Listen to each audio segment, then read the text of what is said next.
No problem at all. There we are. All right. So welcome, welcome, welcome. Super excited for today's conversation.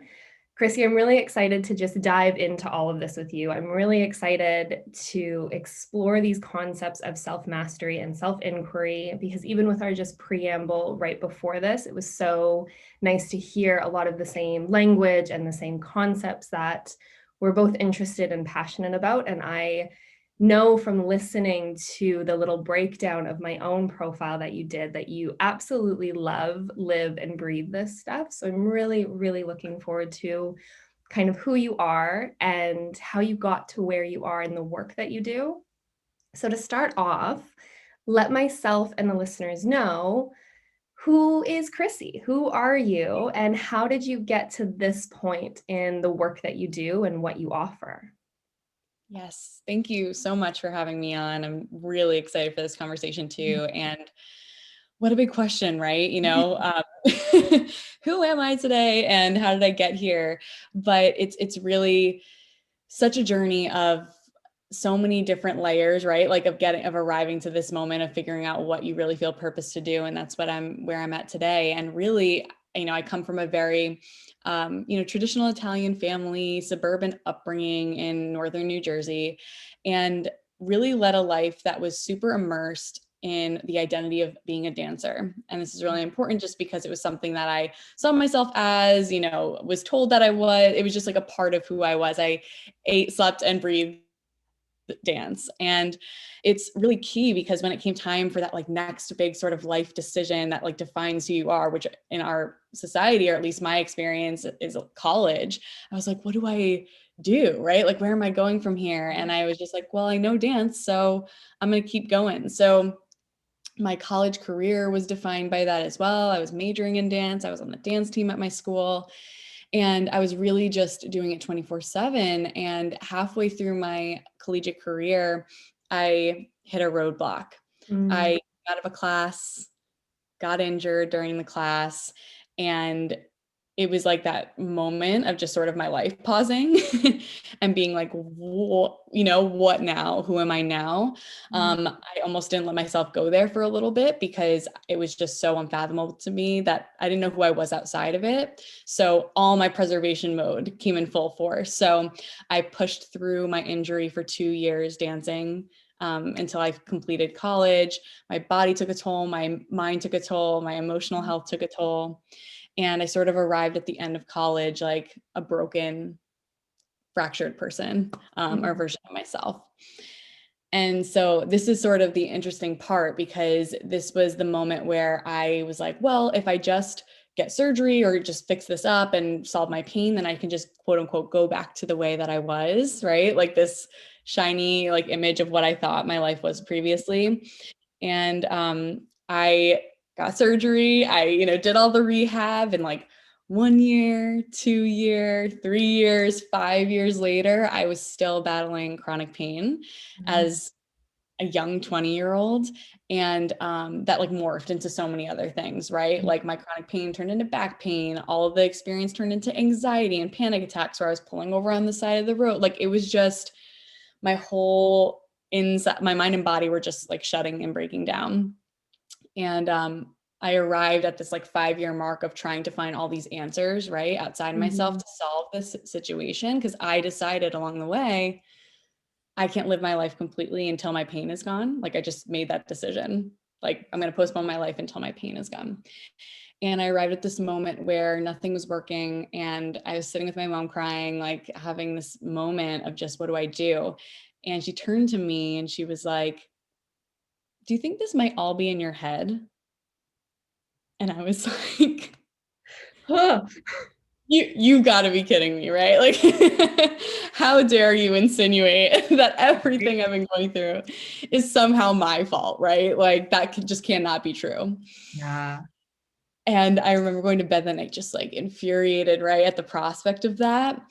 And yet it like almost just was the key that unlocked this whole like viewpoint that maybe I am feeding into this in a way that I don't realize, right?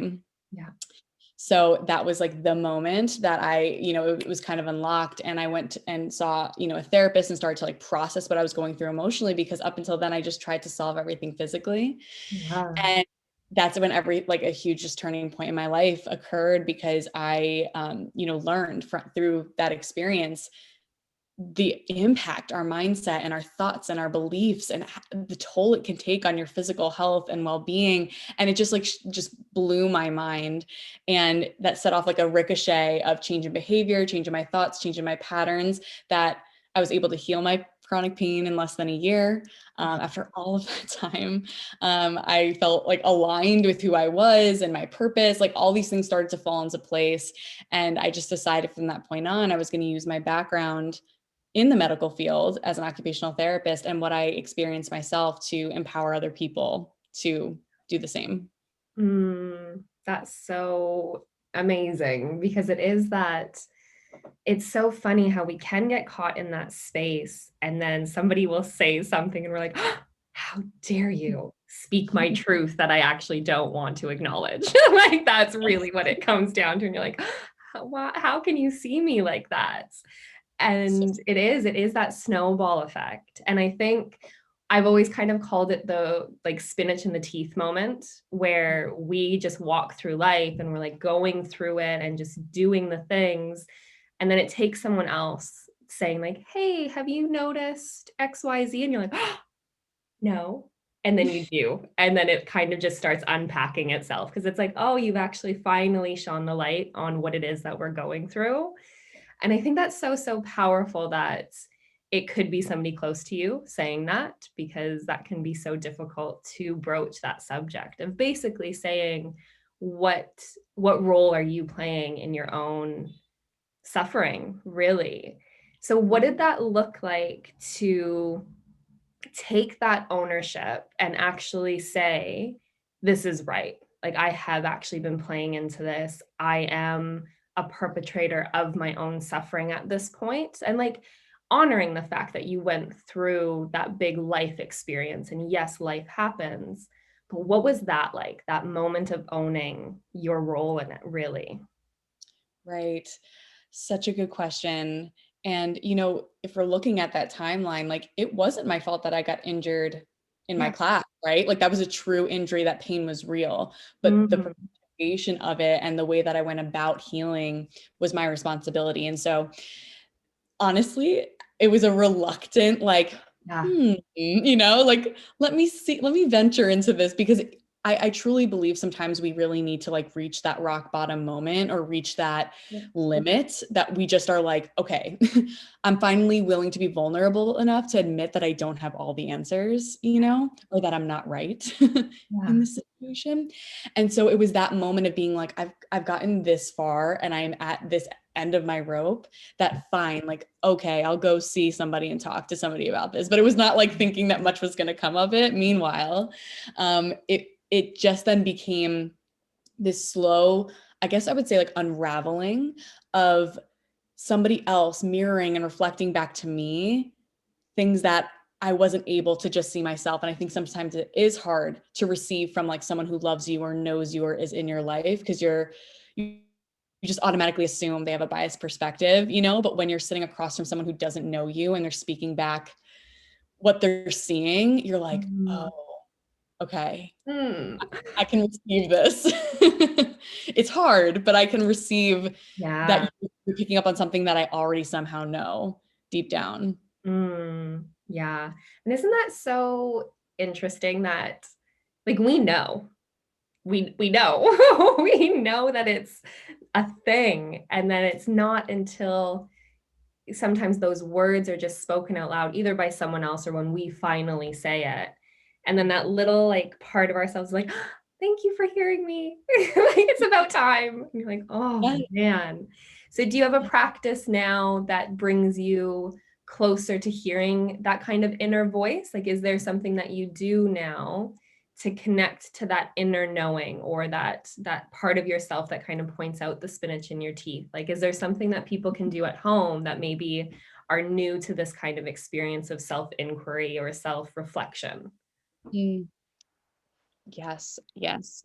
So one of the big realizations of this all was that I was leading a life that was very mind intelligence focused, right? Like, let me use my mind to manipulate, what I want, or like, to force or to kind of like make myself believe something, right? That it became a total paradigm shift to actually find truth in that knowing in my body, right? And so, yes, I have a number of different practices, and I feel like everyone is so, specific about how they tap into that intuition. But at least for me, I recognized that when I'm feeling like I'm using my mind first, right, to kind of control things, it's coming from this very, like, I feel frantic. Like, I feel like it's, if it doesn't happen like this, or if it doesn't happen like this, what'll happen? It's like this fear oriented and based approach that is fueling, like, if I don't do this or if I don't do that, and then it's like, this will happen, and it's kind of like that train of thought.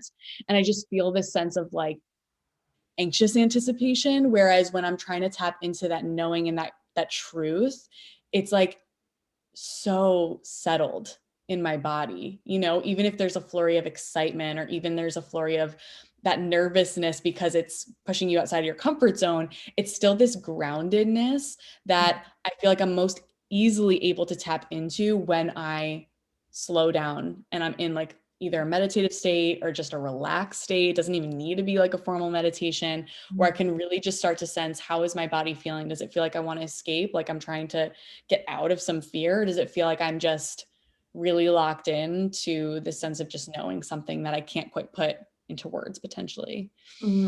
Yeah, no, I think that's really kind of the foundation of it, when it all comes down to it. Like, I think regardless of what your tool might be, there has to be that moment of pause, and to actually, it's almost like an internal dialogue or a conversation with yourself. And doesn't even need to have words. Some people do speak to themselves. I know I've been there. I'm like, okay, girl, what's going on? Like, what are we doing?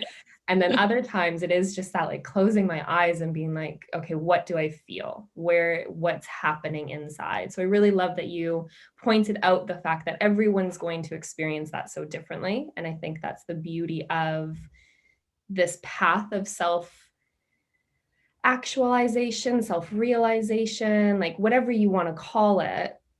There's It's a make your own adventure, really, and you can choose all of these different tools. And one of the tools that you've chosen to take on is gene keys, which I'm curious about and would love to know, kind of like a little mini snippet, like, what is it and how did you come across it? And I guess, where has it taken you? Because it's another tool of self-reflection and understanding yourself. So kind of like the beginning, middle, and where you're headed, I guess. Sure. Yes, absolutely. So the Gene Keys is a tool like so many other things. That's the way that I view it. And it's really a system of self-discovery. So similar to people out there who may be familiar with anything from StrengthsFinder to Myers-Briggs to the Enneagram, right? To human design, astrology. All these are just different ways of better understanding how you work, your idiosyncrasies, like personality, but also just like how you might use your energy, just like different self-understanding, versions of self-understanding. So I came across the Gene Keys at a time where I was trying to find answers about myself, because one of this experience that I just laid out for you in my life, and this journey led me to that moment of being of all of a sudden awakening to all these ways in my life that I wasn't being true to myself, right? Mhm. Which is why I was like masking it with like these very strict thoughts or these very rigid ways of thinking. I truly believe that all these fumbles, all these challenges, my pain was trying to nudge me back toward me. Like, Mhm. it just needed to do it in like kind of a more painful way because I wasn't listening.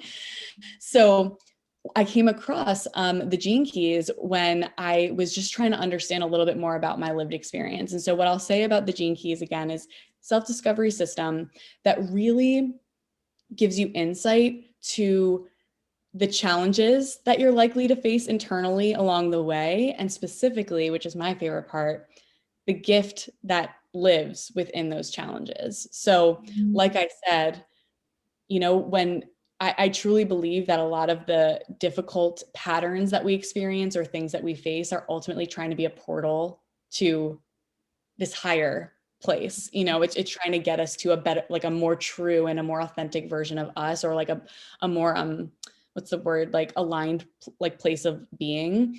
And so Gene Keys just gives that sort of roadmap to how you may experience that in your own life. And so I would love to get like specific on it a little bit, or answer any kind of questions that are coming up with that automatically, but I just don't want to jump too deep off the bat. Well, I'd love to know kind of where, so when you look at it, you have this profile that comes up from what I understand, you take basically what you would take for a horoscope. You're taking time of birth, date, year, location, plugging that in, and then you get this report that comes back and says, here's this part, here's this part, here's this part. So very similar to like the Myers-Briggs, the Strengths Finders, like all of that comes down and says, here's who you are, essentially. So when you're working with what you're seeing on, let's say, that more shadow side or the challenge that someone might face, how is it then that they can tune into whatever the gift is? Because I think that would be really useful to unpack, because we see that a lot. Like we can go into a therapy session, we can even talk to friends, like we can have these moments where our challenges are pointed out to us. It's exactly like that moment with your mom where she said, what's your role in this?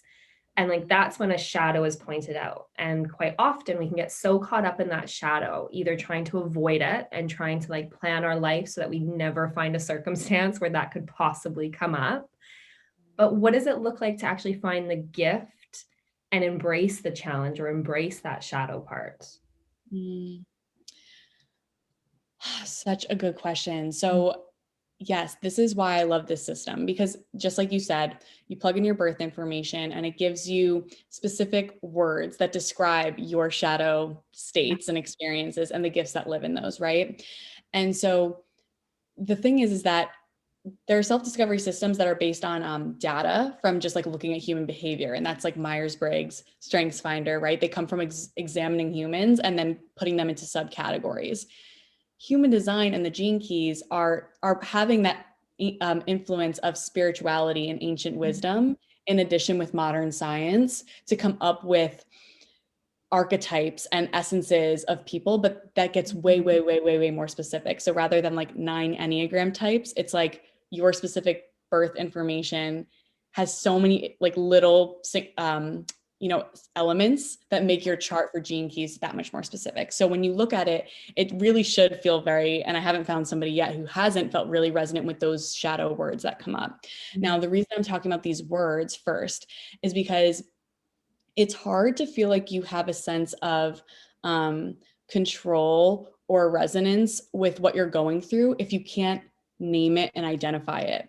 And so I think having a language and like putting words to what you're experiencing is so powerful, because then you can say, you could say, I feel like this just out of like something just feels wrong. Whatever, it just feels like something is off. Like during, for example, my experience, I was like, I'm trying so hard. Why can't I find the answers? Like I'm committing to healing my, hip, and I'm doing all this stuff. Why isn't it, working? So it's really helpful to have a language to actually name the experience that you're going through within yourself. So for example, when I was going through my journey that I just laid out, I was like, I'm doing everything that I possibly can. I am going to see all this specialists. I am following through on all the protocols. Why isn't this working? It should be working. Like it was just so linear. And my thought process was like, if I do this, then this should be the result, right?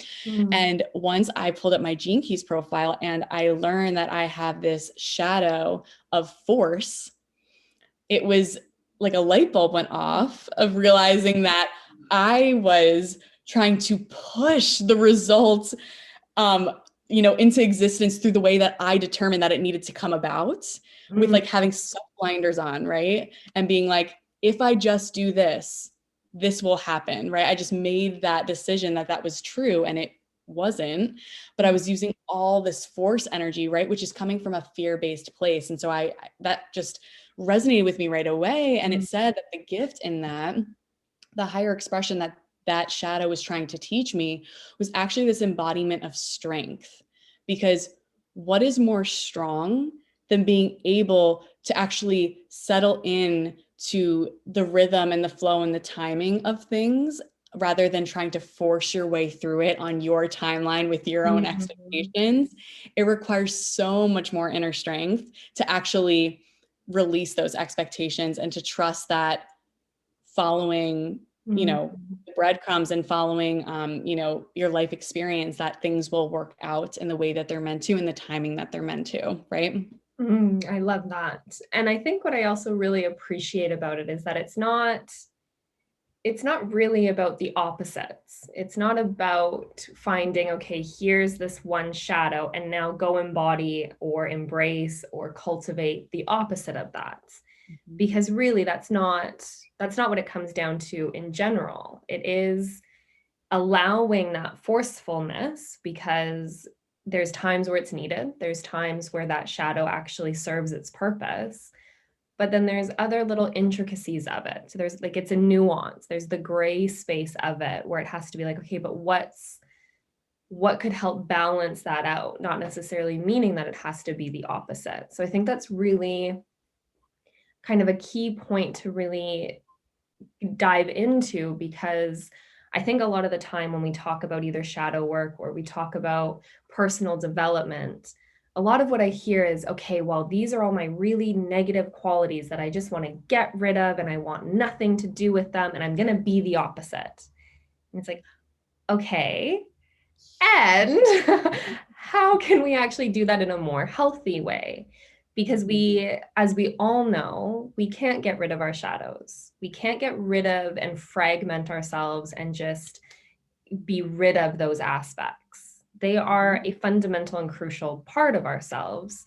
So what does it look like for you to befriend your shadows? How do you embrace them and invite them in while still working towards the gift part, or the, let's say, light part? What does that look like for you? Like, what steps could people take to start that embracing and bringing in, rather than trying to like push it under the rug? Mm-hmm. Yeah, the shadows are our biggest teachers. There are the field for the biggest transformation, right? And the way that I've started to see them play out in my own life is saying, ooh, this is like an invitation, right? Here's an invitation for, me to rise in this moment, for me to shift something in this moment. It's always something that I actually get really excited about, because I'm recognizing that something's asking me to grow and to evolve, right? Those shadows can be rearing their heads if you weren't meeting that edge of your next evolution. So the way that I sort of see them now is, thankfully for these words, right? These words that I can now use as a language for how I view certain dynamics or experiences in my life. I can see them happening, like I said, recognize them as that invitation, and know that, yes, it's not, I don't need to have shame or guilt or just being down on myself because of these moments in time, which I feel like when we used to experience them, if, before kind of recognizing them as what they are, you can really embody those lower frequencies of just like shame and guilt and things that are really disempowering. But when you recognize them for what they are, you can say, oh, cool, I'm being asked to up level here. And then you just look in any given moment, how can I shift? How can I get out of a fear-based response in this moment? How can I step into like a more grounded place? And that can be through a practice, like, all right, it's time for me to go meditate now, or it's time for me to move my body, or it's time for me to journal and reflect on what I'm experiencing and what's coming up. And sometimes realizing that you don't even necessarily need to change anything, but just the awareness and the recognition of it can sometimes be enough to release all of the stuff that we then pile onto it when we look at it as a negative thing, like you're saying. Yeah, absolutely. No, I love that. I think that's a really key aspect of the invitation, and that it is calling us in to level up and to come to a place of more wholeness. Because if we continue to avoid it, they're not going anywhere. Those are sticking around. Like, you can ignore them all you want, but the slap in the face just gets bigger each time, from what I have found. the more that I try to ignore certain aspects. I'm like, oh, that's just a phase. That'll go away. Then eventually the universe is like, okay, girl, you are not listening. And now we're going to have a big conversation. And I'm like, oh, I would have avoided so much suffering had I leaned in and had I got real with myself and actually had that whatever practice or conversation that I needed to have. And it's not to say that any of this is easy. Like it's definitely not comfortable to see the darkest sides of yourself. That's a really difficult place to explore and to lean into. So what would your maybe offering to people who are starting to go down this track? Maybe they're starting to hear more of this shadow work, or they're curious about it, or maybe they've actually started to notice parts of themselves where they're like, ooh, not such a cute look. Maybe I want to work in that. Where can they start? How do you cultivate a sense of compassion for yourself, and how do you start this journey knowing that it's difficult and that it can be really messy and uncomfortable? Mm. I love this question because I think, and hopefully with the more that we're talking about this on a collective level, we can all start to Mhm. just collectively continue to normalize this, Yeah, because where I'd love to start is saying that this is the most human thing on the planet, right? Like nobody gets through life without having a yeah, shadow and having the right. shadow have impact on their life. Yeah, So whether you're aware of it or not, right, it's going to be playing a role. yeah, So I think what's so empowering about it is actually grounding it in that truth, and then further grounding it in the science, which I've always just found really yeah, helpful for me to be like, why is this happening? Right? Like not just, oh, this is something everyone goes through, but like what's really going on. And so understanding that we have a fear-based survival system, right? That's really overrides everything at the end of the day. Our mind and body, more than anything else on the, anything else, wants us to survive and wants us to live. Because without that, it's hard to really have an existence, right? So that sort of archaic fear-based wiring like is ultimately what fuels those shadows, right? Like the only reason we have them is because fear is saying, "Ooh, don't do this, or don't be this, or make sure you do that, or don't do that, or do," you know what I mean? And so we start to shape our understanding of ourselves and sides of ourselves based on that fear. And so every single fear word in the gene keys every single shadow word in the gene keys is a different variation and nuance of fear. Like yeah, there's so many different ways fear can manifest in our human experience, and they're just all different versions of that. yeah, And therefore the gifts are all, when you transcend that fear, what does it look like? When you feel like, not that fear goes away, right? But when you accept the fear, when you accept the shadow, what can be on the other side of that? And so I just want to like remind everyone here and invite them to just come back to the science of being like, you're wired to have fear run the show. So it's totally okay. And just starting with that awareness and looking at yourself and looking at the way that fear might be manifesting in your experience and your life is just a way of reclaiming your power and your authority that you have in the situation, your influence that you can have in the way you're experiencing your life, because it's so natural to who we are as human beings.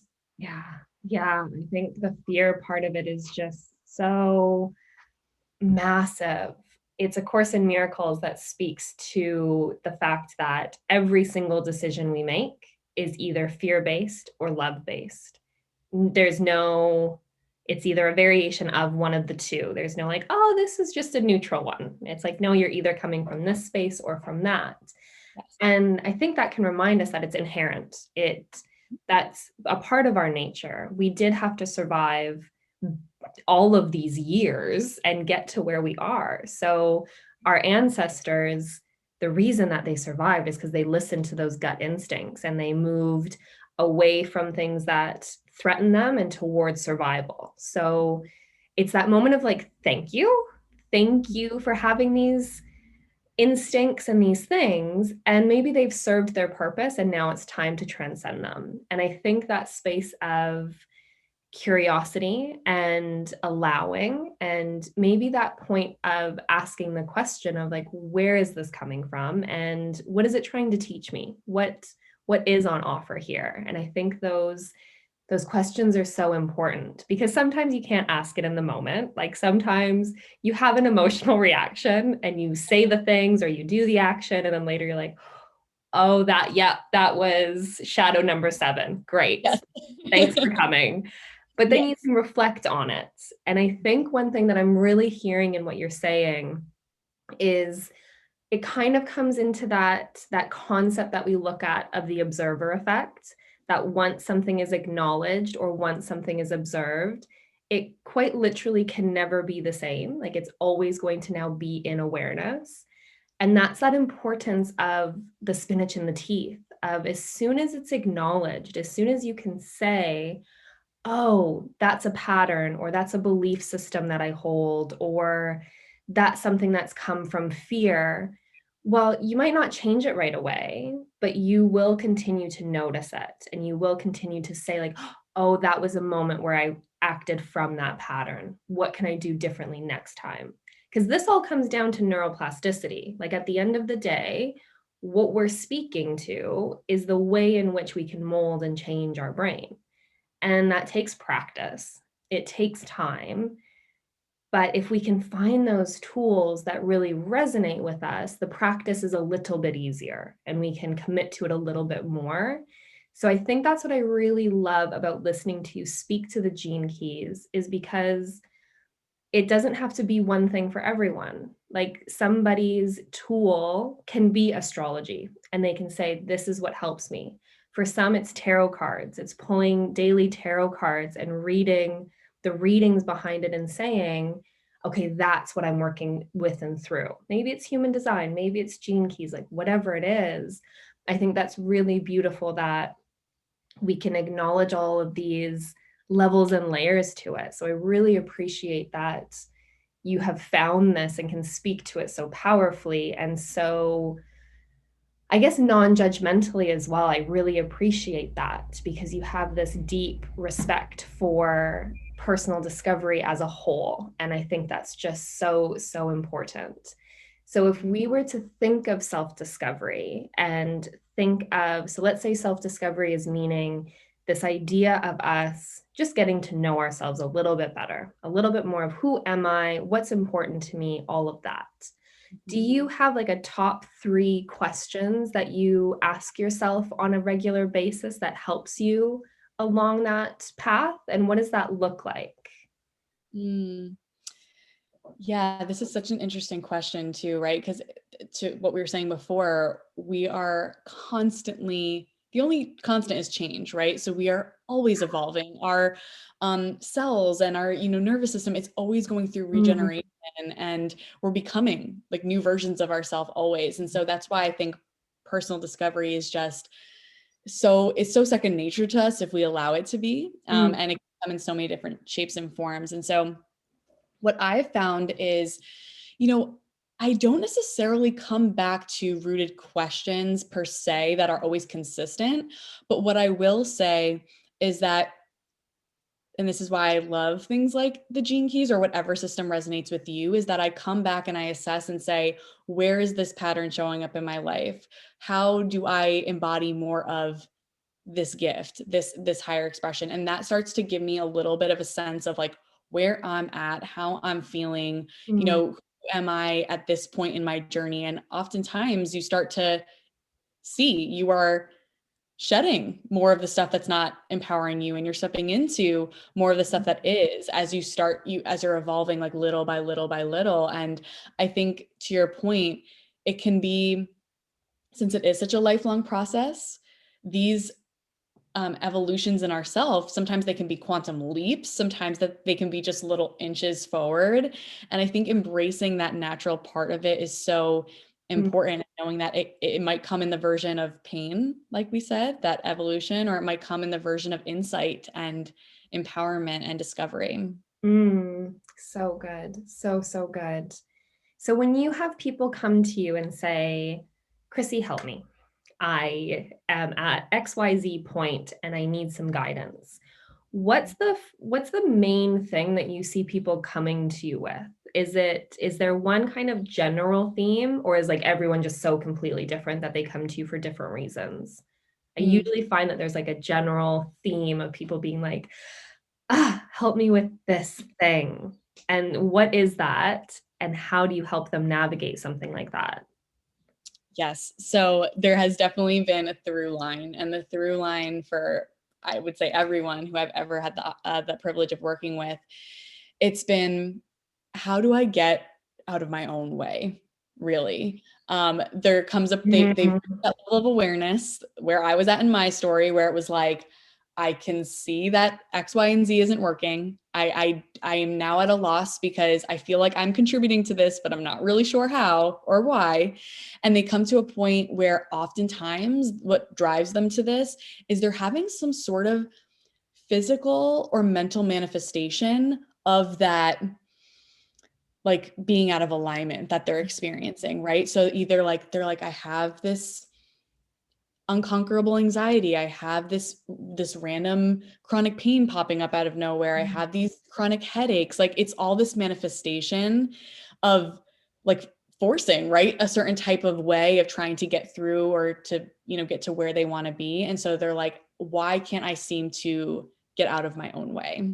Mhm. And they're usually of the archetype, I would say, or of like the that high achiever, overachiever, kind of perfectionist driven person Yeah. who has this feeling of being like, I know I'm capable of more. I have really high standards and expectations for myself. I want to do really great things, but they're simultaneously cutting themselves off from being able to step into that because of what they're going on inside their mind and body. Mhm. Yeah, I think that's a massive, massive one. I think it's the reason majority of people seek something because they're like, okay, something's got to change. What's happening here? What are we Yeah. doing?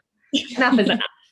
And it's so great that we do have people out there because I think there's a lot of dialogue around you have to do your own work first. And yes, absolutely. But you can have people support you. You can have people in your network, and everyone has such different expertise or intuitive nature that they bring to it that they're going to point different things out and they're going to speak to different aspects of you. So I really like that we can normalize this idea of it's a collective job, but it's internal work. It's self work, but on a collective network basis, essentially. Yeah, I really, really appreciate that. 100%. So, what do you think would be? So, somebody listening right now is like, hot damn, 1000%. I am all up in my own way. What's like one of the first, what could they do right here, right now to take that first step of acknowledging like that's happened? They're like, yeah, I'm in my way. Now what? What's next? How do we Mm. get the heck out of here? Yeah. I am so of the mind and of the philosophy that knowledge is power. I really, really believe that. And so if you're having this moment of being like, whoa, this is me, or, I'm waking up to that something just isn't quite right and I have more power than I was led to believe, Hmm. follow that breadcrumb. What are you maybe, I love looking like for synchronicities, like what book has popped up in your radar recently? What, whether it was someone recommended it to you or it came through on an email, or, what, you know, person on social media have you followed that says a lot of messages that really resonate? Like start following those breadcrumbs to finding more information Yeah.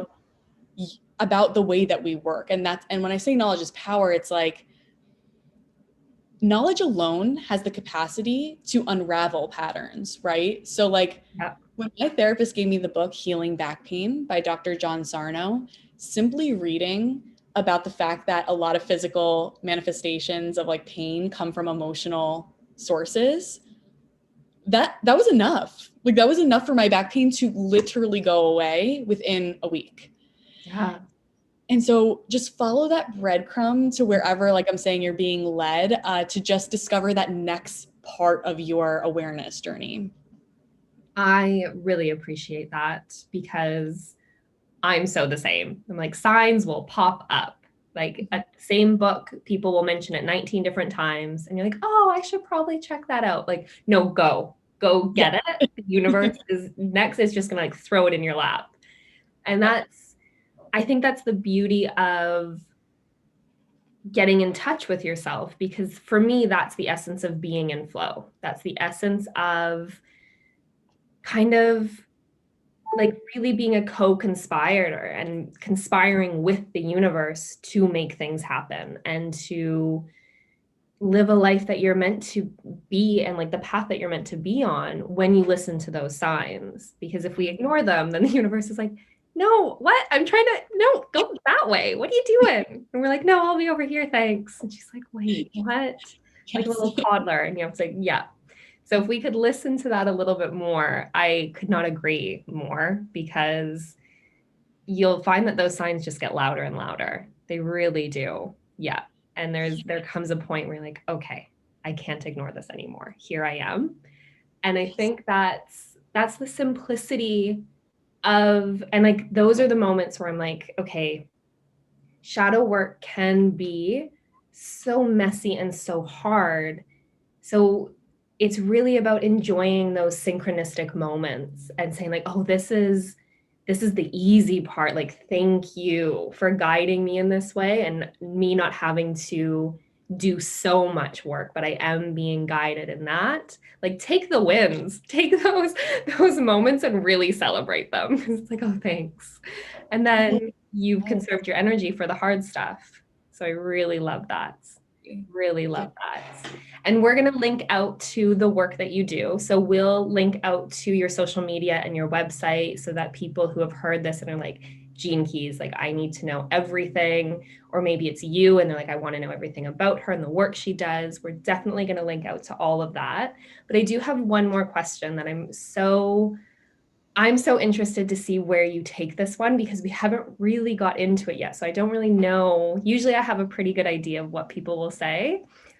You're going to throw me for a loop, I think, which I'm excited about. So last question, think of either your local community, you can think of it on a global level, like whatever that looks like. But is there one big change you would want to see made, or one big norm that you would want to see disrupted, and why? Yes.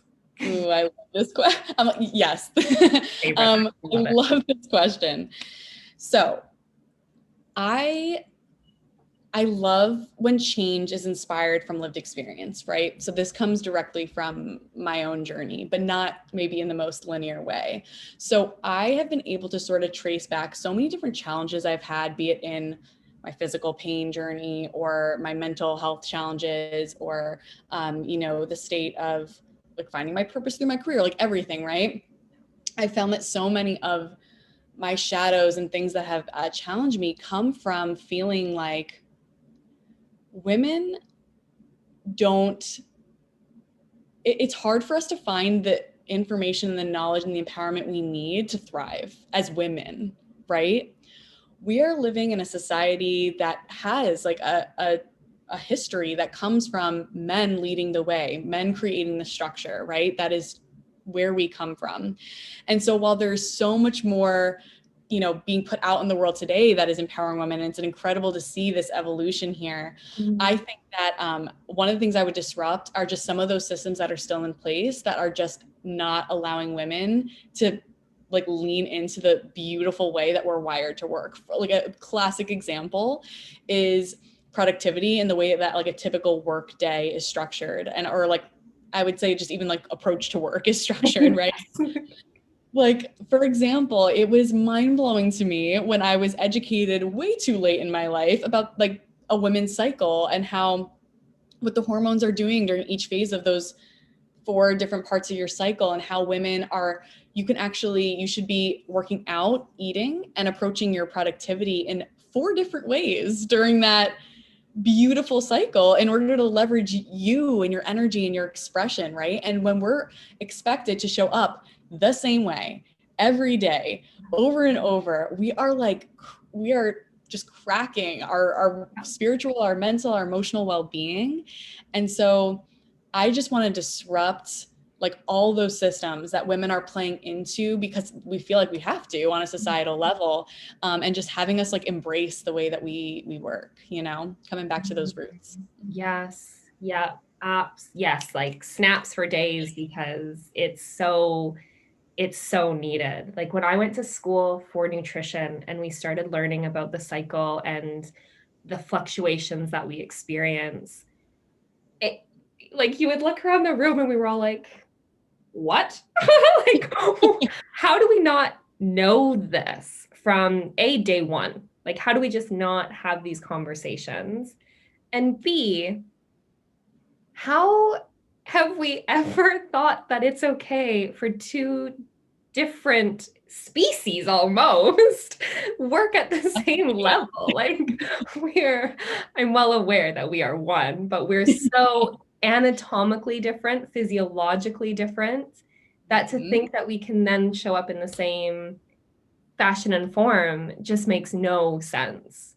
But we're not having those conversations on a big level yet. And I wonder if it's coming because I do think more and more of us are actually speaking up to it and saying, well, actually, I can't, that's not how I operate. Like, that's not what it comes down to. And I need time to be intuitive in this space. And I need time to like fix problems in this space. And I need to retreat in this space. And we have all of these levels and layers to it. And I think more wisdom for women by women is what we're really, really craving. And I think that's where I love having conversations like this with a fellow woman who can say, no, I get it. And I see the struggle that we're all in together. And I love that you are having these conversations because that's how we change it. That's how we make these things happen. Because when the next woman that listens to this and says, wait a second, there's something to that. And then it ripples out and we can keep having these conversations and making those changes. So I really, really appreciate you.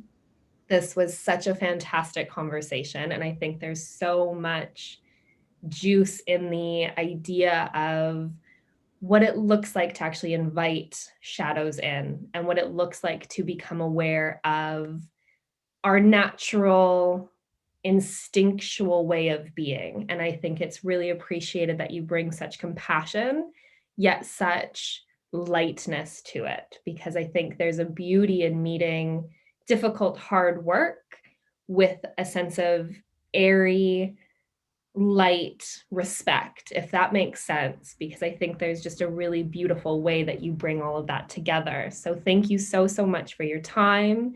Thank you for the work that you do. And like I said, we'll link out to everything that you're up to so that people can keep in touch and stay tuned to what you have coming. And then we'll see a whole shift on a women's work week, I think. We'll make it happen. Yeah, yes. Thank you so much. It's been such a pleasure. I mean, you could probably sense I could talk about this all day. So I just appreciate the opportunity to go deep on this with you. So thank you. Thank you.